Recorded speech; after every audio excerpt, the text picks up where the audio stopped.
Hello, je suis Victoria et je te souhaite la bienvenue sur Nouvel Oeil. Chaque semaine, je tends mon micro jaune à une personne qui m'inspire pour poser mes questions sur ce qui fait nos vies. À travers le parcours audacieux de mes invités, je questionne la confiance en soi, l'écologie, le sens d'une vie, l'amour, la liberté, bref, autant de sujets qui traduisent un monde qui bouge et qui rythme nos vies. Alors je t'invite à emprunter un nouvel œil pour regarder le monde sous un autre angle, pour te recentrer sur ce qui est essentiel et sur qui tu es pour t'aider à trouver ton chemin et surtout, à oser.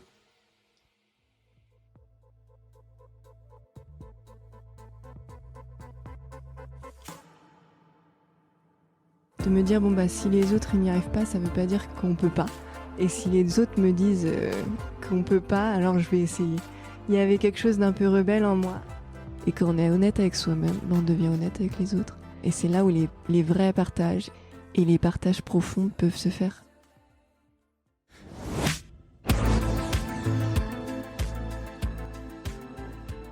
Elle fait de la poésie avec ses mots. Elle les dépose sur du papier et elle les fait résonner dans les cœurs avec une voix toute douce. Elle m'a écrit un matin sur Instagram et j'ai su. Il y a des connexions qui n'ont pas à être réfléchies, elles se vivent. Elle m'a invitée dans sa cabane au milieu des Pyrénées pour y vivre 2 jours. Et c'est là qu'on a allumé le micro jaune. Ilham Berdi est à elle-même une ode au vivant, au sacré, au beau qui vit en nous et tout autour. Elle écrit et construit des livres et des habitats légers, entre les métamorphoses intérieures et celles qui s'ancrent dans la matière. Je n'ai pas trouvé mieux que de reprendre ces mots pour introduire cet épisode, alors les voici, en guise d'invitation joyeuse à nous rejoindre. Repenser nos modes de vie en ne gardant que l'essentiel. Oser s'aventurer, en dehors et en dedans. Préserver le chemin vers l'émerveillement. Faire corps avec les éléments, les animaux, tout le vivant.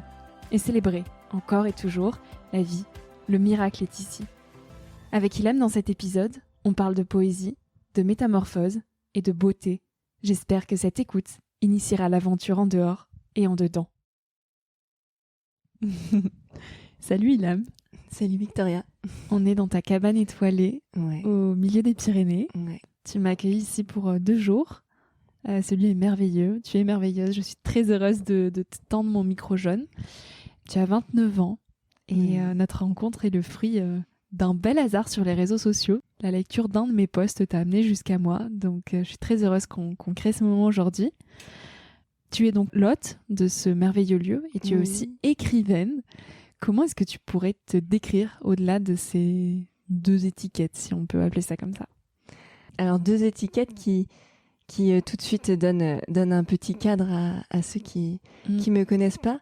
Mais c'est vrai que je suis bien plus que ça, on est bien plus que nos métiers, nos occupations, nos actions même. Comment je pourrais me décrire aujourd'hui? J'essaye vraiment de relier un petit peu tout ce que je fais autour du prendre soin du vivant. Donc d'être vraiment dans cette attention à la vie qui nous traverse, qui nous entoure. Parce que le vivant, il s'arrête pas du tout à la nature, il est aussi à l'intérieur. Et puis c'est pas la frontière de nos corps qui délimite tout ça. Et donc souvent je me dis aussi que je suis un petit peu gardienne de cette vie, de cette intelligence qui est partout. Et je sens que j'ai une forme de responsabilité de prendre soin de tout ça. C'est pas une responsabilité dans le sens je dois faire ça, mais plutôt une responsabilité dans le sens où j'ai envie d'honorer toute cette intelligence qui me donne tant, qui donne tant à tout ce qui est autour de moi et qui fait que chaque jour est merveilleux un petit peu. Et que tu as donc envie de protéger cette vie. J'ai envie de le protéger vraiment en réalisant en fait plein d'actions qui sont au service de tout ça. En t'exprimant poétiquement. Aussi, et en ramenant les gens aussi physiquement là dans des lieux merveilleux au milieu de la forêt. Et en parlant de vie, qu'est-ce qu'elle t'a appris jusqu'à aujourd'hui? C'est une question que je pose à tous mes invités en introduction. Large question. Oui. Déjà, elle m'a appris que tout est à sa juste place. Que voilà, là en plus on est dans la cabane, on voit tellement d'harmonie dans la nature, dans les arbres, dans les feuilles quand elles sont au sol aussi. Et dans nos vies d'humaines, j'ai aussi l'impression qu'il y a vraiment cette justesse dans tout ce qui nous arrive, dans toutes les rencontres qu'on fait. C'est pas un hasard entre guillemets si tu es là. Il y a vraiment quelque chose entre nous qui a fait qu'on se rencontre et que des choses comme ce podcast et comme bien d'autres choses peuvent émerger. Et c'est aussi le cas de tout ce qui nous arrive, de nos épreuves. Je pense que la vie, elle m'apprend vraiment à quel point les épreuves, elles forgent en fait. Elles forgent et elles permettent d'offrir quelque chose de beau après et d'aidant à nous-mêmes et aux autres. Est-ce que déjà, dès toute petite, tu étais à l'affût de cette intelligence vitale ? Je pense que toute petite, j'étais vraiment sensible à tout ce qui se passait autour de moi. Je passais beaucoup de temps seule, en silence. Je me souviens avoir un petit coin chez moi, une forme d'atelier où je bricolais plein de choses, où je peignais les murs. Mes parents me laissaient faire un peu tout ce que je voulais. J'avais vraiment une forme de reliance, en fait, inconsciente à ce qui était autour de moi. J'ai la chance d'avoir grandi en campagne, d'avoir des parents qui sont aussi sensibles aux questions écologiques, qui m'ont ouvert à beaucoup de choses. On a voyagé. J'ai eu ce terreau qui a fait que j'ai pu m'ouvrir à cette sensibilité, à ce lien à la nature. Et puis après, il y a eu l'école. Comment tu te sentais à l'école ? Il y a eu le collège, j'ai fait des études assez longues parce que j'ai fait la fameuse classe préparatoire. Oui. Et je pense que d'un côté, l'école m'a énormément servi et m'a appris aussi à voir comment la société était aujourd'hui. Et en même temps, je viens aussi d'une famille où en tout cas j'ai ça en moi de vouloir m'adapter à la société, de vouloir faire bien. Et donc j'étais une très bonne élève. Mais en même temps, je me suis peu à peu en fait coupée de cette reliance que j'avais au vivant et à ma propre nature quand j'étais gamine. Et je pense que la classe préparatoire, ça m'a complètement coupée de tout ça. J'ai été le plus éloignée de moi-même à ce moment-là, en fait. On la sent venir, cette déconnexion, ou est-ce qu'elle se fait sur le temps long, de manière très vicieuse ? De manière très, très vicieuse. Je compare souvent ça à une rupture amoureuse. Parfois, c'est comme dans un couple où ça va mal, on va dire. On peut s'éloigner de nous-mêmes parce que justement, on a envie de rester dans cette relation. Et là, moi, c'était une relation à la communauté, à la société, à ma famille aussi, au fait que voilà, j'avais envie de répondre aux exigences. Et après, quand les premiers signaux, où les signaux se font de plus en plus forts de cette déconnexion, je pense qu'on se voile la face un temps. On se voile la face jusqu'à ce qu'en fait, à un moment, les signaux soient trop forts. Pourquoi on ne veut pas les voir, ces signaux ? Pour toutes ces raisons-là, pour toutes ces peurs de couper ce lien à l'autre, à la communauté, à la société. C'est cette peur d'être dans le vide, en fait, finalement. On a vraiment peur on a souvent le peur d'être seul, de manquer, de perdre pied aussi, la perte de sens quand on quitte, je sais pas, soit un chemin scolaire ou un chemin professionnel. Que va-t-on faire après ? Quand on se dit qu'on n'a aucun talent parce que, en ayant fait des maths et des choses qui sont peut-être éloignées pour moi c'était ça, après il y en a d'autres, c'est l'inverse, mais moi, en ayant fait un cursus scientifique, beaucoup de maths et tout ça, je me disais, mais que vas-tu faire après, en fait ? J'avais l'impression de n'avoir rien d'autre. Et le vide, en fait, a créé cet espace-là pour découvrir d'autres choses. Ouais. Et une des choses fondamentales qui t'a aidé justement à faire face à ces peurs et à ces questionnements, c'est l'écriture. Tout à fait. En 2021, tu as publié ton premier essai, Éloge des chenilles. Et c'est après un burn-out et une remise en question donc de ta jeune carrière que tu t'es mis à aborder de façon poétique les métamorphoses humaines. Donc au final, quelle a-t-elle été ta métamorphose à toi ? J'ai plein de métamorphoses. Tous les jours est une métamorphose. Et celle qui a marqué la rupture entre les attentes de la société et toi, ton une humanité profonde et ce à quoi tu aspirais profondément. Ouais, ça a été vraiment une grosse métamorphose qui s'est jouée là autour de mes 25 ans. J'étais au début de ma carrière pro, j'avais un job de rêve en fait. Job de rêve à mes yeux et aux yeux de la société, de mon entourage. Je gérais une ONG dans l'entrepreneuriat social. Une ONG que j'avais créée de toutes pièces avec des financements d'une organisation française, l'AFD. Et donc j'avais une équipe de 10 personnes à gérer, un lieu, plein d'événements. C'était un très beau projet. Et j'ai aucun regret d'ailleurs parce que ça m'a vraiment porté et apporté beaucoup.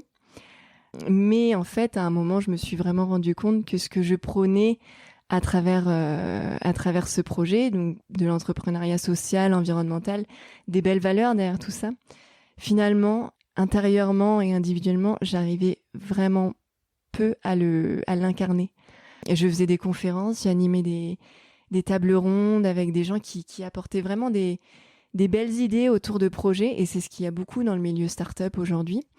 Et certains le font vraiment et incarnent vraiment puissamment ce qu'ils disent. Et beaucoup d'autres sont un peu ou beaucoup éloignés de ça, parce que nos modes de vie rapides, stressants, ne permettent pas d'être vraiment reliés à ce qu'on dit et reliés à cette nature qui est intérieure. Et à un moment où je me suis dit, bon, j'en ai marre de manger des salades dans du plastique et d'aller vite, de prendre l'avion un peu partout, parce que j'étais en Afrique du Sud à ce moment-là, donc loin aussi. À ce moment-là, je me suis dit, et puis d'être trop stressée surtout. Et d'en venir à l'épuisement de l'élan vital aussi. Voilà, d'être vraiment dans un état où à un moment j'ai craqué. C'est à ce moment-là que le voile tombe, où je me dis, je ne peux plus continuer. J'ai envie de répondre à ces élans, à ces intuitions, à ces manières de gérer aussi une organisation qui sont beaucoup plus connectées à ce que je ressens. Et donc je me suis dit, il est temps de quitter le bateau et de créer autre chose. Et donc j'ai quitté ce travail. Et c'était un tel déchirement parce que j'y avais mis beaucoup et parce que j'étais passionnée. Et que pour une fois, je me disais, on peut avoir un boulot passionnant.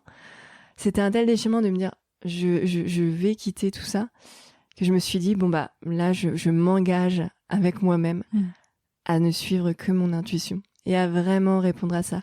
Alors on appelle ça comme on veut, hein, la petite voix, Dieu ou ce qu'on veut, mais vraiment c'était quelque chose qui partait du bas-ventre, de quelque chose qui était très, très corporel. Et à ce moment-là, ton intuition, elle te disait quoi ? Est-ce que tu avais une vague idée de ce à quoi tu aspirais pour les prochaines années ? Non, elle me disait surtout, il y a quelque chose qui va pas. Et ce qui n'allait pas, en fait, c'est mon corps qui me le disait. C'est qu'à ce moment-là, ça faisait un moment que mes règles, mes cycles s'étaient arrêtés. Et donc, au-delà de l'anxiété que je pouvais avoir, mais qui me paraissait normal puisque j'avais connu que ça, il y avait mon corps en fait qui me parlait et qui me disait, là il faut changer, là il y a quelque chose à faire. Et cette intuition me disait simplement, repose-toi profondément et ouvre-toi à autre chose. Et en fait, en quittant tout ça, je me suis reposée, je me suis ouvert au plaisir de la vie, à vraiment prendre le temps, reconnecter à la lenteur, me découvrir aussi et devenir vraiment authentique avec moi-même et avec les autres. Comment on le devient authentique ? C'est à la fois un chemin et puis parfois c'est du jour au lendemain un peu. Parfois on s'en éloigne, on devient un peu faux avec nous-mêmes, justement on se voit la face avec ces émotions qu'on ne veut pas partager et tout ça. Et puis à un moment, on fond en larmes et puis on se dit, à quoi bon tout cacher ? Et moi, ce qui m'a vraiment reconnectée à mon authenticité, c'était l'écriture. J'ai jamais écrit dans le but d'être écrivaine, d'être autrice. Ça n'a jamais été un rêve. Ça s'est vraiment imposé à moi. Il fallait que j'écrive. Et mon premier livre, c'est en fait que des petits poèmes qui retracent tous ces moments de métamorphose. Et ce livre, je l'ai écrit sans le but de publier ou vraiment d'en faire un livre. Mais au début, c'était, je vais écrire simplement pour me reconnecter à ce qui se passe en moi être honnête avec moi-même. Et quand on est honnête avec soi-même, on devient honnête avec les autres. Et c'est là où les vrais partages et les partages profonds peuvent se faire. Est-ce que tu as un passage en particulier qui te rend fière aujourd'hui dans ce livre, que tu pourrais nous lire? J'y vais? Ouais, Ok. on t'écoute. Alors le premier, c'est « Protège-toi de la peste et du Covid, des voleurs et des caïds, mais surtout, protège-toi des vitraux vides, des remarques insipides et des gens qui ne t'emmènent pas là où ton cœur s'enfuit déjà. » Magnifique. Un deuxième pour la route. T'as hésité, alors allez, c'est cadeau. Un petit « Jolie est la folie de ceux qui osent franchir le pas quand personne d'autre qu'eux n'y croit. » Voilà. Merci. Et le dernier, allez. « L'échec, c'est de ne pas essayer. Apprendre matin, midi et soir pendant 21 jours. » Est-ce que tu as toujours eu cet élan d'essayer, ou est-ce que petite, t'étais plus réticente à oser? J'ai toujours eu l'élan d'essayer et de me dire bon bah si les autres ils n'y arrivent pas, ça veut pas dire qu'on peut pas.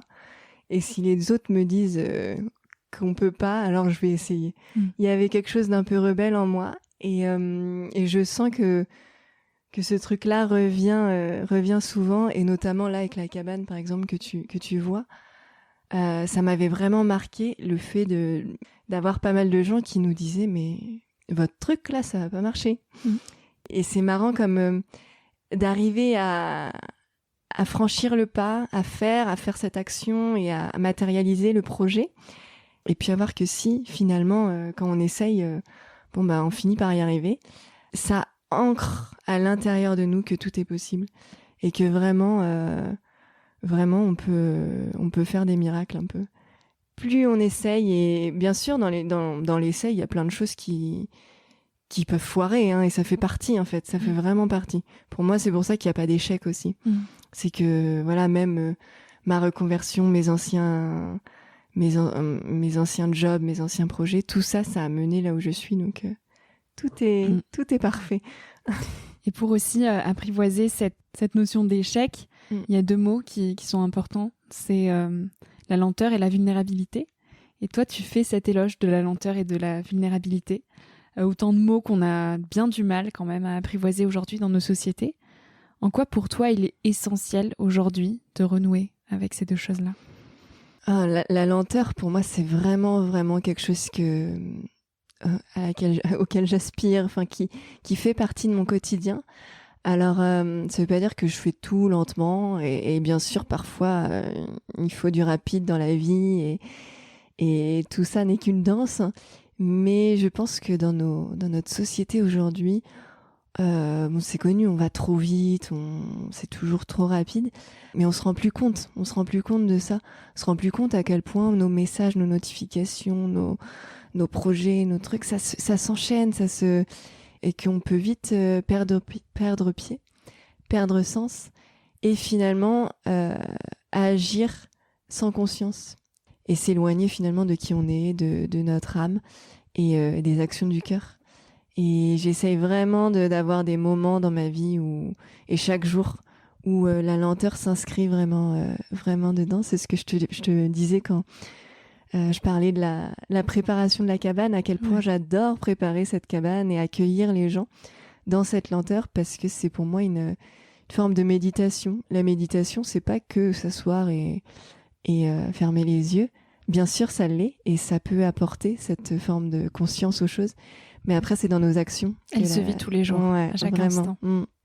Et cette lenteur, est-ce qu'elle est principalement due à l'arrêt de tes règles? Parce qu'avant, tu étais dans le speed, justement.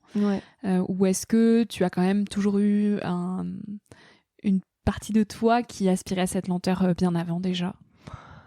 Je pense que humainement, on est assez lent finalement. Enfin, en tout cas, c'est pas qu'on est lent, c'est qu'on est plus lent que ce qui se passe aujourd'hui. Il y a 100 ans, on vivait tellement plus lentement, et ça se voit dans les arts, dans les maisons qui se faisaient avant, à quel point les gens étaient attentionnés aux détails et vraiment à ce qu'ils faisaient. Donc je pense qu'il y a vraiment ça en moi, cette forme de lenteur. Et après, bien sûr, le fait que mes cycles se soient arrêtés, et que pour les retrouver, ce soit à travers la lenteur finalement, ce soit à travers reconnecter au mouvement lent, reconnecter à l'alimentation aussi bien préparée en fait, bien cuisinée, et donc c'est une vraie attention, une vraie lenteur dans ce qu'on fait et dans ce qu'on mange. Tout ça, ça a fait que bien sûr j'ai compris à quel point c'était non seulement important mais vital pour moi. Ouais. Quand on fait la transition justement d'un mode de vie qui est très rapide à un mode de vie beaucoup plus lent, comment est-ce qu'on se sent ? Est-ce que tu avais l'impression d'avancer à contre-courant par rapport au reste de la société ? Est-ce que ça te remettait en question tous les pans de ta vie ?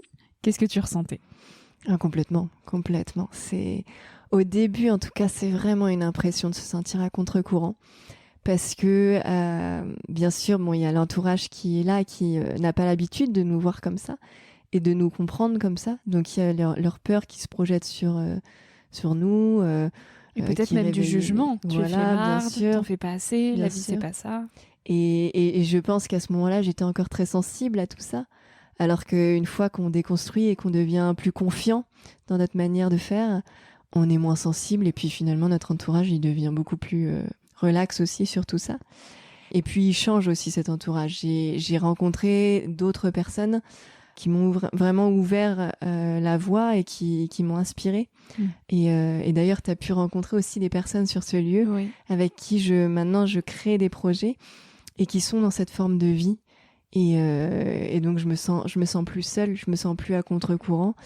Finalement, je me sens dans un autre courant, un courant qui émerge et où il y a de plus en plus de monde aussi qui se rallie. T'as dû en rencontrer beaucoup, mais on n'est plus seul et on n'est plus à contre-courant. En fait, on est dans le courant. Tu dis oser s'aventurer en dehors et en dedans. Comment on fait pour s'aventurer en dedans ? On nous apprend pas ça ? Ouais, l'aventure, c'est vraiment sortir de sa zone de confort. C'est aller dans l'inconnu. C'est aller explorer, donc vraiment chercher ce jeu et cet intérêt pour le risque un petit peu. Et moi, en fait, je parle beaucoup d'aventure parce que j'ai été toujours entourée d'aventuriers. Mon père a été beaucoup en Afrique, est passionné d'aventure, donc j'ai vraiment baigné là-dedans. Et puis, à travers mes voyages, j'ai rencontré beaucoup d'aventuriers qui vivaient de ça. Et finalement, je me suis rendu compte que l'aventure, elle était pas que dans ces changements géographiques et cette distance prise avec là où on habite et ce mouvement dans la matière. Parfois, l'aventure, elle est vraiment dans le mouvement invisible, le mouvement qui est intérieur, et que quand on va chercher nos peurs, quand on devient authentique, vulnérable avec nous-mêmes, avec l'autre, quand on ose aller parler à l'autre en fait de ce qu'on ressent, quand on ose se lancer dans des projets qui nous font peur, quand on change complètement de vision sur des grands sujets comme l'argent, le couple, enfin bref, plein de choses qui font notre quotidien. Finalement, c'est aussi des aventures. C'est vraiment, on va dans l'inconnu et on explore dans une forme de jeu. On explore d'autres choses. Quelle logique tu vois aujourd'hui entre cette nature intérieure qu'on cultive et la nature environnante ? Tout est pareil. Il y a vraiment pas de frontières. Ouais, mais je pense que on dit souvent on ne fait qu'un. We are all one. Et c'est vrai. Mais c'est pas toujours évident à comprendre. C'est très difficile à incarner, vraiment. Entre le fait de le penser, de le dire même et de l'incarner, de le ressentir. Il y a vraiment un monde. Et c'est là aussi que se joue l'aventure. C'est d'aller vraiment ressentir cette unité avec l'arbre, avec l'eau. Et nature, c'est un concept assez occidental. Dans bien d'autres cultures et notamment des peuples autochtones, le mot nature prend d'autres formes. Parce que la nature, ça a tendance à nous distancer en fait de ce qui est extérieur à notre peau. Et en fait, cette peau, c'est pas du tout une frontière, c'est vraiment justement une ouverture au reste. Donc pour moi, il y a pas de différence du tout. L'un permet de mieux appréhender l'autre et inversement. Ouais. Et en ce sens, comment on peut prendre soin du vivant ? Qu'est-ce que c'est prendre soin en fait ? Parce que chacun aura sa manière de prendre soin du vivant. Quand je parle du vivant, c'est justement utiliser un autre mot que nature pour comprendre à quel point le vivant, il est à la fois à l'intérieur de nous, à la fois en dehors de notre peau, quoi. Et prendre soin, pour moi, c'est vraiment comprendre que l'humain, il a cette mission-là et cette responsabilité-là d'honorer les cycles de la vie qui passent à travers nous, qui passent en dehors, et de permettre aux vivants de se déployer. Prendre soin, ça veut pas dire protéger coûte que coûte tout. Justement, prendre soin, parfois, ça veut dire couper un arbre pour permettre aux vivants et aux petites pousses de se déployer. Prendre soin, ça peut être aussi quand on prend soin d'un jardin, quand on prend soin de... C'est vraiment... On permet en fait à la nature elle-même de se déployer. Et nous-mêmes, le jardinier, il va simplement être là pour guider, pour donner une impulsion, un souffle. C'est pas quelque chose où on est vraiment les créateurs ou on décide, quoi. On est juste là pour prendre soin, câliner. Et toi, ta façon de prendre soin, c'est d'écrire, et beaucoup de poésie surtout. En quoi la poésie, elle peut ramener à notre essence profonde ? La poésie, c'est un peu... Il y a vraiment un lien entre la poésie et la cabane ici. D'ailleurs, j'ai envie que toutes celles et ceux qui nous écoutent puissent voir l'ambiance là dans laquelle on est. C'est assez lunaire. Il y a la pluie au-dessus de nous, il y a la lumière du soir qui arrive, les montagnes nuages aussi qui volent là. Ouais. Mais justement, ça, c'est poétique. Ah ouais, et pour moi, c'est ça la poésie, c'est d'insuffler une autre manière. C'est pas une autre manière, mais d'insuffler cette reliance, cette unité qu'on a avec le vivant. À travers la beauté, à travers l'émerveillement. Pour moi, on ne pourra rien faire avec des injonctions, avec de la violence, mais on pourra insuffler des nouvelles manières d'être et de faire. Et la poésie, elle permet vraiment ça. Là, dans les textes qu'on lit, par exemple, dans mon petit livre « Éloge des chenilles », on peut y voir ce qu'on veut. Il n'y a pas d'injonction. Et chacun pourra s'y retrouver à sa manière.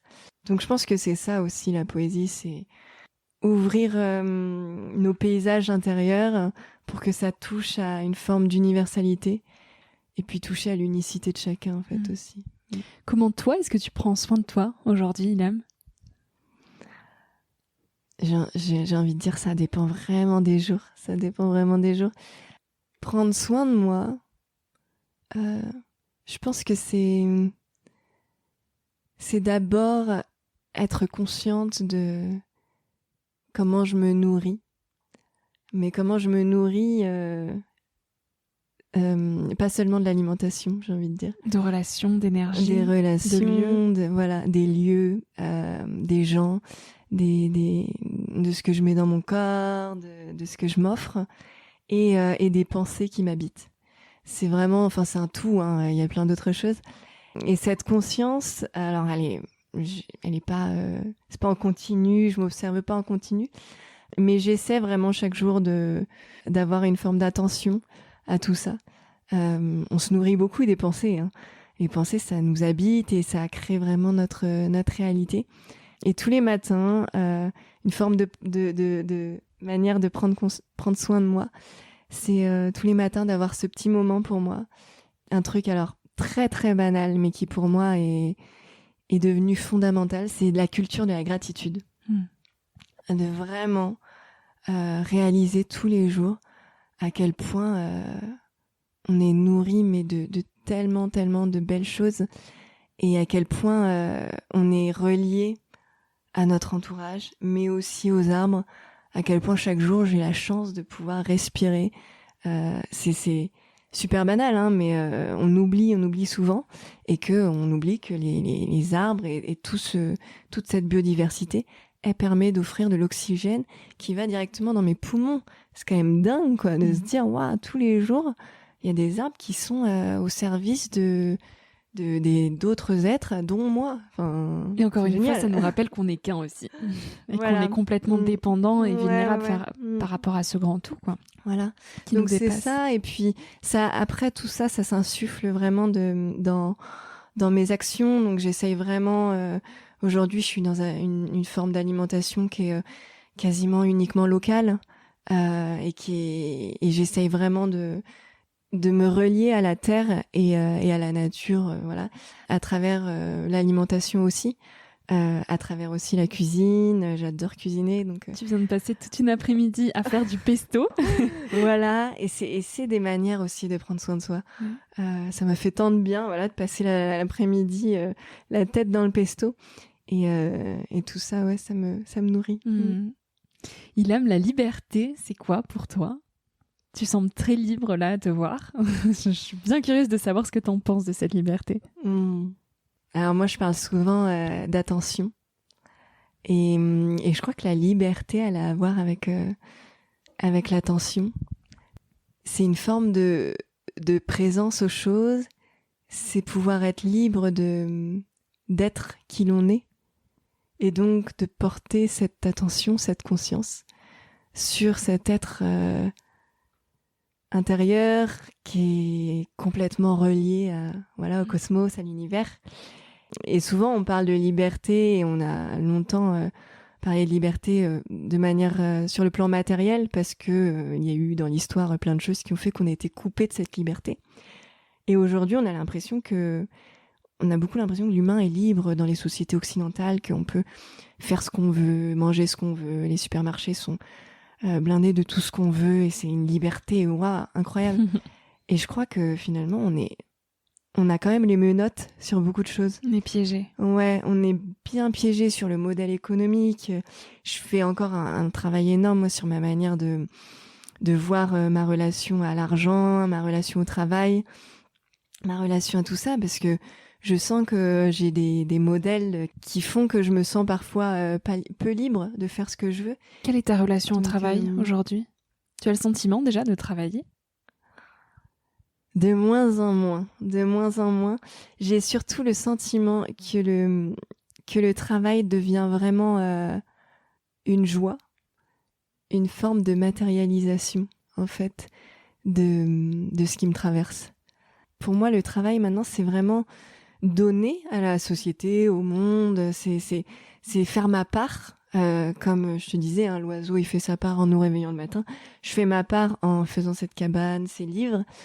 Donc c'est concrétiser des idées et tout ça dans une forme de joie parce qu'en fait quand on concrétise des choses qui viennent du cœur, la nature fait bien les choses, il y a une joie immense qui nous traverse et ça résonne d'autant plus. Ouais, voilà. Ilham, je vais te poser la dernière question de ce podcast, la fameuse question signature que tu connais certainement. Quel conseil tu aimerais partager à celles et ceux qui nous écoutent ? Alors j'ai quelque chose avec les conseils, c'est surtout prenez pas de ceux qui vous en donnent sans en avoir demandé. Mais comme je disais au début, la vie est bien faite. Chaque chose, même chaque message qu'on peut entendre par exemple dans un podcast, dans un livre, il y a des choses qui résonnent, d'autres qui résonnent pas. Et tout ça, ça fait qu'on est nourri en fait de tellement de choses qui font que notre âme est animée et puis ose se transformer, se métamorphoser. Et je crois qu'à chaque étape, à chaque moment, et surtout à chaque difficulté, on se dit je sais pas si je vais y arriver, je sais pas. Surtout être bienveillant envers soi-même, se dire c'est ok. C'est ok d'en être là, être vraiment gentil avec soi-même, parce que on peut vite tomber dans des culpabilités, dans l'envie d'être parfaite, de se défaire de plein de masques, de choses comme ça. Et en fait, tout le monde est parfait. Il n'y a pas du tout de... La perfection, elle est partout. Et surtout là où on en est en ce moment. Donc voilà, soyez gentils envers vous-même. C'est beau tout ce que tu dis. Et je suis très heureuse de cette rencontre. La vie fait bien les choses, en effet. Ilham, je vais mettre tous les liens de tes livres, de cette cabane pour celles et ceux qui seraient intéressés à découvrir ce lieu fabuleux. Merci beaucoup pour tous tes partages et à très vite. Je crois qu'il y a un petit bain chaud qui nous attend. avec le fameux pesto.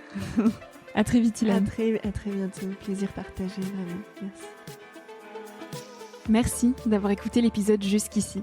Si ce moment t'a plu, n'hésite pas à le partager, à laisser quelques étoiles sur iTunes et Spotify, ou à faire une story sur Instagram pour que je puisse te repartager. Tu peux aussi me suivre au quotidien et m'écrire sur la page Instagram Nouvel Oeil. Sur le site internet www.nouveloeil-podcast.com, tu pourras aussi t'abonner à ma newsletter. J'y partage des inspirations, des nouvelles, des astuces et des petites choses qui font notre quotidien. En attendant le prochain épisode, je te souhaite de savourer la vie comme il se doit et surtout de faire des choses folles.